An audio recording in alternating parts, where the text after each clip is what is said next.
네, 정보통신 기사 기출문제 보겠습니다. 좀 더 많은 자료를 원하시는 분은 카페에 오시면 체계적으로 자료가 정리되어 있습니다. 네, 안녕하세요. 전 시간에 이어서 TCP 트랜스미션 컨트롤 프로토콜의 헤더 구조를 보겠습니다. 헤더 구조를 보신 것처럼 전체적으로 위에 보면 16비트, 16비트에서 32비트로 구성되어 있고요. 예를 들어서 여기가 이제 2바이트가 되는 거고 이쪽이 이제 2바이트가 되잖아요. 두 개 합치면 이제 4바이트가 되는 거잖아요. 하나의 행이 4바이트가 되기 때문에 하나, 둘, 셋, 넷, 5개. 여기까지 이제 기본값이기 때문에 5, 4, 20 하면 20바이트. 20바이트가 기본으로 가는 겁니다. 그 다음에 요 밑에 이제 부가 정보가 있기 때문에 부가 정보까지 하면 최대 40바이트가 되는 거고, 패딩을 넣어서 헤더 크기를 4바이트 단위로 맞추기 위해서 패딩을 넣습니다. 그러면서 UDP는 좀 더 이제 구조가 간단한데요. 유저 데이터그램 프로토콜로서 비연결형 커넥션 리스트의 베스트 에퍼트 서비스라고 하며 비정규적인 송신율, 그래서 non-regulated send rate, 그러니까 약간 플렉서블한 그런 샌드 레이트를 제공한다라는 거고요. 헤더 정보에 여기 보면 TCP 대비 여기 송신지, 수신지, 그 다음에 LC에서 렌스랑 책섬이 있고 데이터가 바로 나옵니다. 그래서 요 TCP 정보에 대해서는 여기 보면은 서로 간에 플로우 컨트롤이라든지 싱크, 아크 등을 맞춰서 커넥션 지향적인데요. UDP는 좀 더 단순한 구조로 되어 있고, UDP는 여기 보면 IP 헤더 구조에 UDP를 사용하기 위한 그 포트 번호 17을 매핑함으로써 UDP 프로토콜을 나타내고 있습니다. 그래서 UDP 데이터를 데이터그램 단위로 처리하는 프로토콜이고, TCP는 전 시간에도 얘기했듯이 세그먼트 단위로 처리하는 거죠. 세그먼트 단위.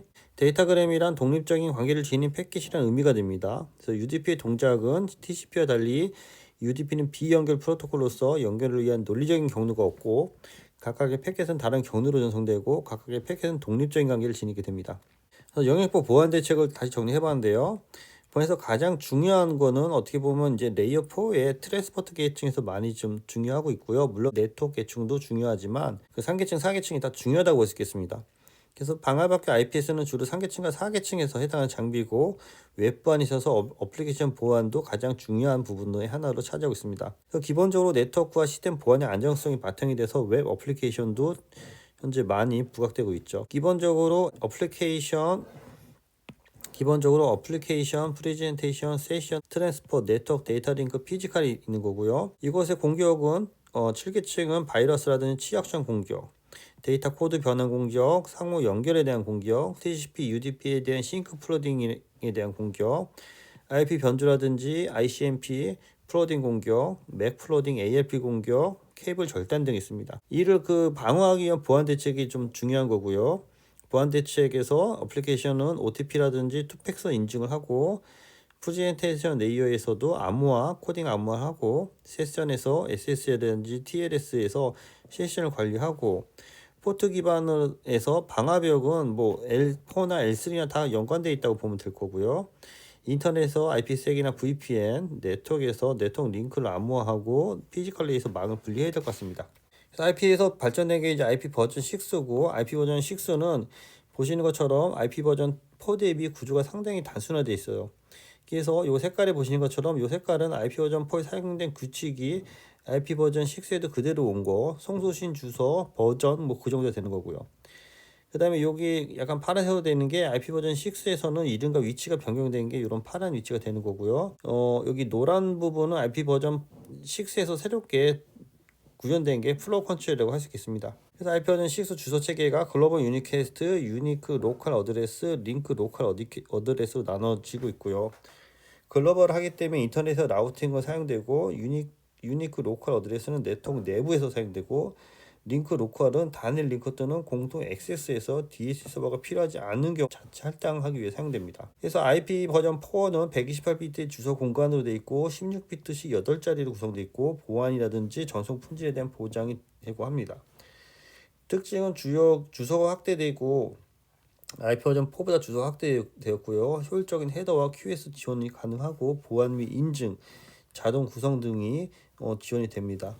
그래서 IP 버전 4와 6에 대한 그 주소에 대해서, 헤더 구조에 대해서 쭉 정리가 했는데요.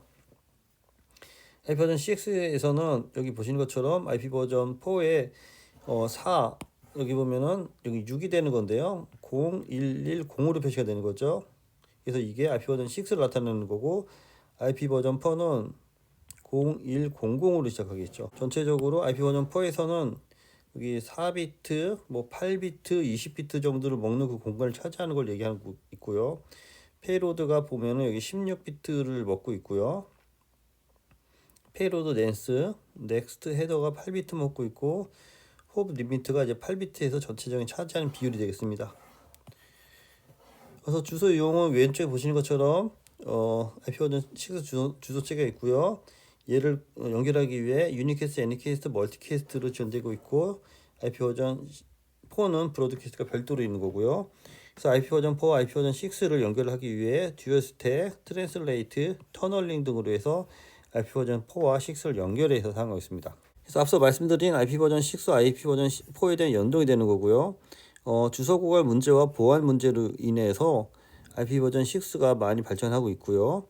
프로토콜 동시에 사용하기 위해서 이중 스택, 듀얼 스택, IP 버전 6, IP 버전 4를 같이 처리하는 거고, 터널링, IP 버전 4와 6를 서로 왔다 갔다 하는 거고, IP 버전 4에서 6로 트랜슬레이션 기능이 별도로 있어서 이 세 가지 기능으로 해서 IP 버전 4와 IP 버전 6를 연계하고 있습니다. 그래서 IP 버전 4와 IP 버전 6에 대해서 주소 체계를 아래 위에 간단히 해놨는데요. 4개 단위로 묶음으로 움직인 IP 버전 4였으면 IP 버전 6는 요게 8개가 있는 거죠. 8개가 있는 거고 여기 16진수로 표시한다는 게 좀 특징입니다. 그래서 버전 4와 버전 6에서 여기 보시는 것처럼 주소 구현, 수동이냐 자동이냐, 주소 공간이 43억 개가 여기는 더 4개가 더 있는 거죠. 보안 기능이 별도로 필요하거나 IP색이 내장되어 있고 주소 길이 32비트, 128비트, 주소 표현 10진수, 16 패켓 흐름 사용 불가 가능. 책선 필드가 이쪽에선 버전 6에선 사용하지 않고 있고요. 메시지의 브로드캐스트가 애니캐스트로 됐고 암호화 인증이 6에서 지원되고 헤더 포맷도 단순됐습니다. 이런 IP기를 기반해서 이제 라우팅 프로토콜이 이제 발전하고 있는데요. 크게 라우팅 프로토콜은 고정인 스택틱, 디폴트, 다이나믹이 있고 다이나믹 안에 IGP랑 EGP가 있어서 IGP 내에 디스턴트 백사, 링크 스테이트 또는 하이브리드 방식이 있고 EGP를 이제 패스 방법이 있습니다. 그래서 거리 기반의 RIP나 IGRP가 있고요. 링크 상태 기반의 OSPF나 ISI, 그걸 하이브리드에서 쓴 게 IGRP가 되는 거고 패스 기반은 BGP가 되겠습니다. 그래서 패키지 목적지까지 가는 방법을 결정해주는 프로토콜이 이제 라우팅 프로토콜이고요. 크게 RIP, OSPF, BGP, IGRP 등이 있습니다. 통신망 내에서 쓰는 프로토콜을 우리가 IGP 프로토콜이라고 하고요. 통신망 외에서 쓰는 거를 EGP 프로토콜이라고 하고 그 대표적인 게 BGP가 되겠습니다. 그래서 EGP는 이터리얼 게이트웨이 프로토콜로서 하나의 기관망과 AS 간의 동등 위치가 아닌 부모 자식 노드와 같이 특정 라우팅 프로토콜보다 프로토콜의 한 영역을 의미하는 게 EGP, 외부 연결하는 프로토콜이고요. BGP는 보도 게이트웨이 프로토콜로서 AES 넘버를 갖고 전송하는 것으로서 특정 네트워크에 도달하기 위해서 AES들을 순서대로 나열해서 그 리스트로 표현하는 어떤 경로를 표시하는 방법이 되는 거고요. 이를 통해 누핑을 방지하고 AES 번호는 16비트로 해서 유니크하게 전달하는 방법을 사용합니다. 도메인 내 라우팅 프로토콜은 RIP이라든지 OSPF가 있는데 뒤에서 별도로 보겠습니다. 그래서 크게 라우팅은 하나의 근원지에서 목적지로 인터워킹을 하기 위한 거고요. 이렇게 라우터를 기반으로 해서 라우팅 테이블을 갖고 그 목적지를 결정합니다. 그래서 라우팅 테이블 하는 방법에는 라우팅 프로토콜이 있고 OSPF, BGP, RIP 다양한 프로토콜이 있는 거고요. 라우티드 프로토콜은 네트워크에서 패킷 형태의 데이터 전송을 IP로 할지 IPX로 할지 어떤 방법으로 할지를 나타내는 게 라우티드 프로토콜이 되겠습니다. 그래서 라우팅 프로토콜과 메시지, 매트릭스 이런 값을 갖고 라우팅이 움직이는 거고요. 고정 동적인 게 스태틱 다이나믹이 있는데 이것이 이제 수동으로 해서 RIP이라든지 IGRP, OSPF로 이제 발전했고요. 외부는 인터널, 익스터널이 있는데 이런 부분도 RIP, IGRP, OSPF, BGP 뭐 그런 것들이 알고리즘은 디스턴트 벡터라든지 링크 스테이트가 있어서 이렇게 RIP이라든지 IGRP, OSPF 이렇게 발전하고 있습니다. 그래서 알고리즘은 간결성, 경고성, 빠른 갱신, 환경 변화를 적응하기 위한 기반으로 해서 라우팅 프로토콜이 적용됩니다. 뒤에서 좀 더 보겠습니다. 그래서 IGP 라우팅 프로토콜에는 여기 보시는 것처럼 RIP, OSPF, ISI 등이 있고 외부는 BGP가 대표적인 거고요. 그래서 통신망 내부에서 인터널 게이트웨이 프로토콜이라고 하고, 근거리 통신망에서 시스템 내부에서 라우팅하는 데 주로 사용하는 방법이 되겠습니다. 그래서 여기 링크 스테이트 방식과 패스 방식이 있는데, 패스 벡터는 BGP가 대표적인 거고요. 링크 스테이터는 립이라든지 IGRP, 얘는 EIGRP로 확장이 되는 건데, 시스코 디펜던스이기 때문에 립 정도만 알면 될 것 같고, 링크 스테이트가 OSPF랑 ISI 방법이 있다. 디스턴스 벡터는 주기적으로 네트워크 정보를 이웃 라우터에만 공유하는 거고요. 전송 정보는 자신이 알고 있는 모든 정보, 라우팅 정보를 보내는 건데, 대표적인 게 립 방식이 있습니다. 현재 많이 사용하는 건 링크 스테이트 방식이고요. 자신의 라벨 스위치 패스를 형성하고, 모든 라우터는 플로딩하고 이 라벨 스위치 패스를 받아서 정보를 업데이트하는 방법이 되겠습니다.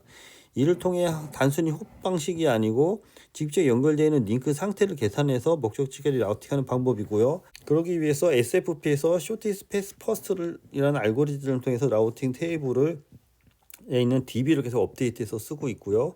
이것의 대표적인 방법이 OSPF라고 할 수 있겠습니다. 그래서 립은 라우팅 인포메이션 프로토콜로서 디스턴스 벡터 방식이라고 하고, 도메인의 라우팅 프로토콜입니다. RFC 1058에 정의되어 있고요. 링크에 대한 홉수에 따라서 최단 경로를 동적으로 결정하는 방법으로 해서, 이렇게 라우터들이 여러 가지가 있을 때 제일 짧게 가는 방법을 결정하는 거라서, 이 같은 경우에 이렇게 제일 짧게 가는 방법이 이런 방법이 되겠는데, 이게 만약에 전송 속도가 낮아도 이런 방식을 사용한다는 게 문제가 되는 거죠. 그래서 거리 벡터 알고리즘의 낮은 성능 및 소규모 네트워크 주로 사용하지만, 립 버전 2에서부터 그 해시 암호화 방법이 추가됐습니다. 그래서 립을 인터널 게이트웨이 프로토콜이라고 하고요. 매트릭스는 홉 카운트에 의존하고, 홉이 16홉 이상이 되면 그 패킷을 폐기하고 30초마다 목적지에 대한 전체 라우터에서 보내서, 이것이 180초 이내에 라우팅 정보가 수신이 안 되면은 경로에 이상이 있는 것으로 강조하는 프로토콜이 되겠습니다. 이에 반해서 OSPF 프로토콜은 이렇게 에리어를 그룹은 지어서 관리하는 방법이고요.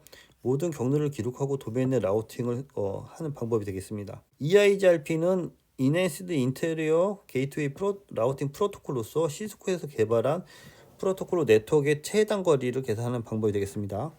참조만 하시고요. 시스코 디펜던스 때문에 좀 시험에 나오기는 좀 그렇습니다. 그래서 OSPF는 RFC 1247에 정의되어 있고요.